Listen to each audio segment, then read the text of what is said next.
This is 7 National News, and in our top story, His Highness Dr. Sheikh Sultan bin Mohammed Al Kazmi, the Supreme Council member and ruler of Sharjah, attended the opening of the 14th Sharjah Heritage Days Festival, showcasing many traditional shows about the UAE's diverse cultures. The opening ceremony of the festival, running until the 23rd of April at the heart of Sharjah's heritage area, saw the attendance of many senior government officials, guests and diplomats, as well as many admirers of culture from the region and abroad. Showcasing the age-old heritage and culture of the Emirate, many traditional shows were organised, in addition to many folklore dances.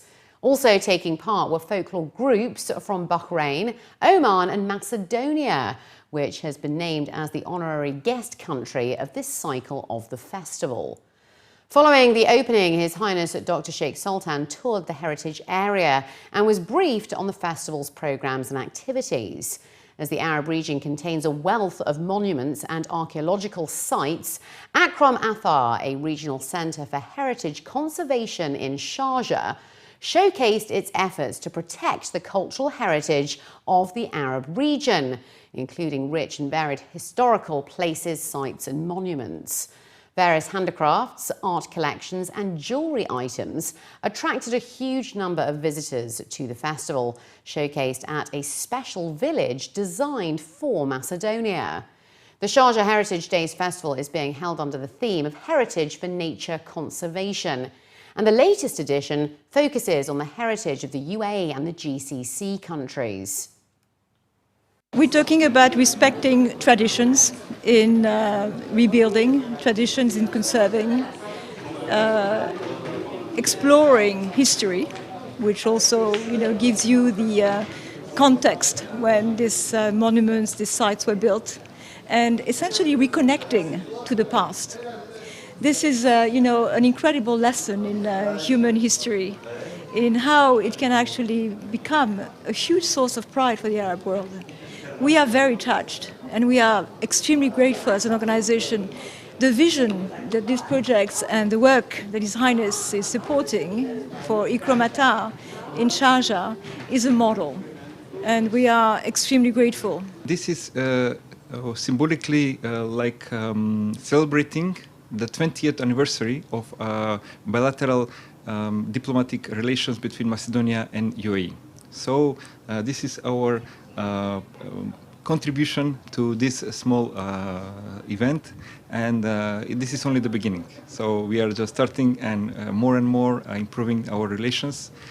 We have waived the visa for Emiratis, and now people can come to Macedonia and enjoy the touristic part of Macedonia, which is great because personally I tell to everybody, come and visit Macedonia, the undiscovered pearl in Europe. This is really unique.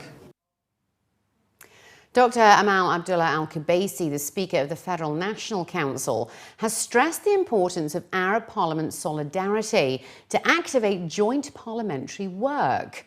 She noted that this will also act in accordance to constitutional powers to express the aspirations of citizens, achieve Arab solidarity and maintain security and stability in the Arab world. Al Qubaisi made the remarks when arriving in Cairo, heading the UAE Parliamentary Division at the meetings of the 23rd Conference of the Arab Interparliamentary Union, which it will take place from the 9th to the 11th of April.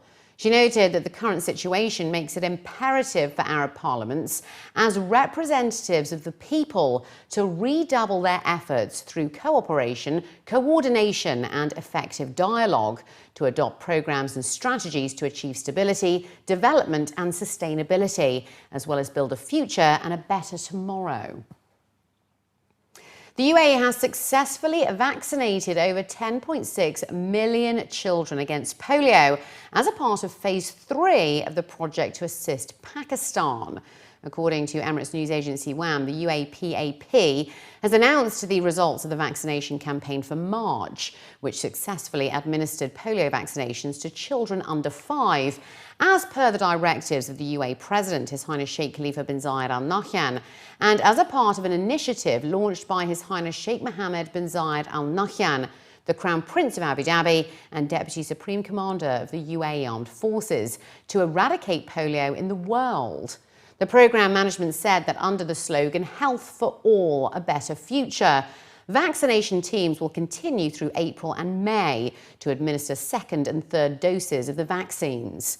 The report added that the UAE vaccination campaign is being implemented in cooperation with the Pakistani leadership and with the aid of the Ministry of Health of Pakistan, the Ministries of Health in the provincial governments, the World Health Organization, as well as UNICEF.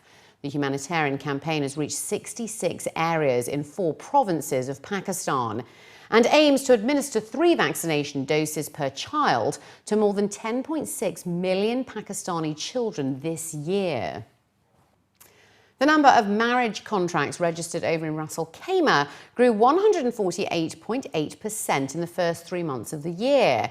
Official statistics show that the Iraq courts concluded 331 marriage contracts in the first quarter of 2016, up from 133 over the same period last year. That's according to Jassim Mohammed Al-Maki, the manager of Social Services Department within the RAC courts. He also revealed that young Emiratis represented most of the contracts this year, reaching 202, compared to 129 Arab, Asian and African residents. This comes off the back of the government providing more houses for young people planning to get married, as well as the marriage fund. And mass weddings have also been helpful to cover costs. Al-Maki also noted that applicants for marriage must hold a valid Emirates ID card, along with a valid residence visa for expats. The Abu Dhabi Police are warning that a 200 dirham fine and 4 black points will be issued to drivers who decide to take selfies and use social media while driving. Colonel Jamal Salim Al-Ameri, the head of Public Relations Department of Traffic and Patrols Directorate of the Abu Dhabi Police, said that taking selfies and videos while driving is a huge distraction, causing less focus and a delayed reaction. He added that it also causes a deviation between road lanes and slows down the speed of the vehicle below the normal limit, which causes the possibility of red light signal overflow and the oversight of traffic signals.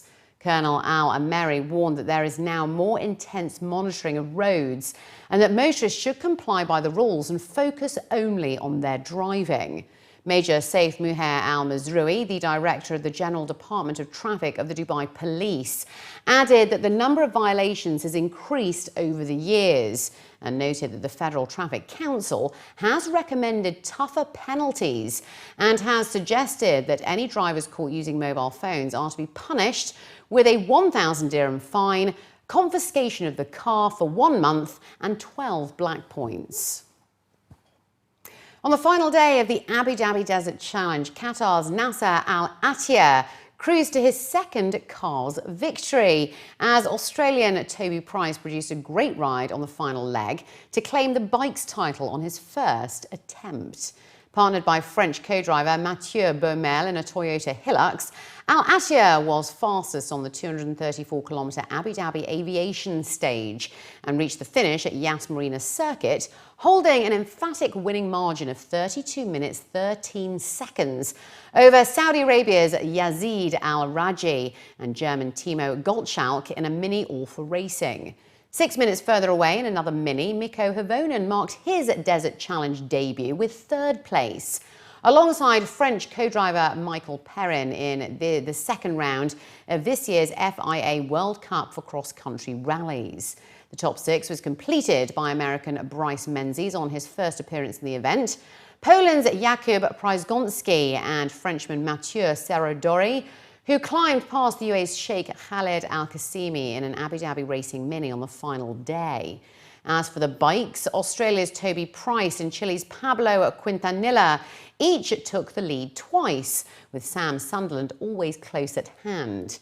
Price, this year's Dakar Rally winner, made his decisive move on the concluding Abu Dhabi aviation stage, winning it from KTM teammate Sunderland to take victory by 2 minutes 11 seconds from the Dubai-based rider, with Quintanilla another 1 minute and 12 seconds away.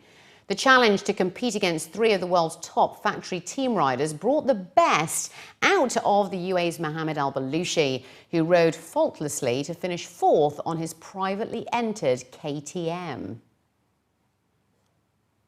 Yeah, I feel really good. I am so happy to win this race because it's a very important race, for us. And now we are leading the championship, and we came here, with the new cars, and we don't know if we can fight with the Mini or no, because we know the Mini is really a strong car and fast. But we show also the Toyota is really good car, and we did our best, no mistake, all this weekend, and this is why we win the race. It's been a long week, it's been a tough week, and the guys there definitely haven't made it easy, so it's good to come away with a victory, and yeah, it's been a bit of a fight, that's for sure, and it was a bit of a mixed week of everything. There was a lot of things happening, and yeah, trying to get things sorted, and people better positioning and everything like this, but yeah, we worked it all out and got to make sure we did what we needed to, and yeah, it's been a really good week here, so I've enjoyed my time in Abu Dhabi, and there's a challenge, the first time here, and can't complain. I'm very happy, very proud to finish fourth. It's, I think, only by 24 seconds. That you can go like on the floor, pick it up the bike, and that's 24 seconds. So I'm very happy after this 5 long days to be in the top 5 with all these factory riders. Really, it was really good learning curve. I improved a lot from last year. Very happy to represent my country in this first round of the cross-country World Championship. I mean, all these big names are here, and for me, I'm happy to be within the top 5. And finally, looking to other news, the Middle East Film and Comic Con expects to attract 70,000 fans from across 30 countries this weekend at the Dubai World Trade Center. Celebrating its 5th anniversary, the pop culture convention is showcasing an eclectic and fun-filled lineup featuring regional and international talent, celebrity guests, and thousands of fans, all in costume. The exhibition is now one of the biggest entertainment conventions of its kind, uniting comic book collectors, gamers, artists, and pop culture-obsessed fans. Some of this year's highlights include the Main Stage Madness, which hosts a mix of local bands, DJs, and the famous cosplay competition, judged by celebrity cosplayers. The Cine Club, which screened exclusive trailers in classic genre films, gave top billing to Bilal, the region's first animated feature film. Over in the Gaming Master Zone, gamers tested their skills with immersive experiences, and Mortal Kombat revealed its latest game. For collectors, Metropolis displayed millions of dollars worth of rare vintage comic books featuring iconic superheroes. In addition, workshops with industry professionals focused on animation, game development, acting, and improvisation. Last year, we touched 54,000. This year, from all likelihood, from what we can see, we will reach our target of close to 70,000 people. So it's been wonderful, and it's not us driving the growth. It's the fans. The fans want to see more. They've gotten a taste of it, and they want to see more and more. They want to see better celebrities every year. They want to see more artists and stuff. And the beautiful thing is, as people come to visit our con, our guests, our celebrities, the word has been spreading. So we have now got people coming to us on year, asking us whether they'd be interested, to have us down and stuff like that. So it's going really well. There's always something for everyone, whether you're 6 years old, whether you're a teenager, whether you're in your 20s, 30s, or 40s and 50s. There's iconic. We have Christopher Lloyd here. 30 years anniversary for Back to the Future last year, and okay, the younger kids might not know him, but others, he's a legend. The panel of celebrity guests and artists included wrestling superstar Randy Orton, actress Veronica Taylor, and hip-hop artist Run from DMC. Director-producer Max Landis, British actor and comedian Nick Frost, Game of Thrones star Nicolas Coster-Waldau, sci-fi actress Summer Glau, and Christopher Lloyd of Back to the Future fame. The guest stressed the enthusiasm of Comic-Con fans in the region, and Max Landis recalled the humble beginnings of the event in Dubai.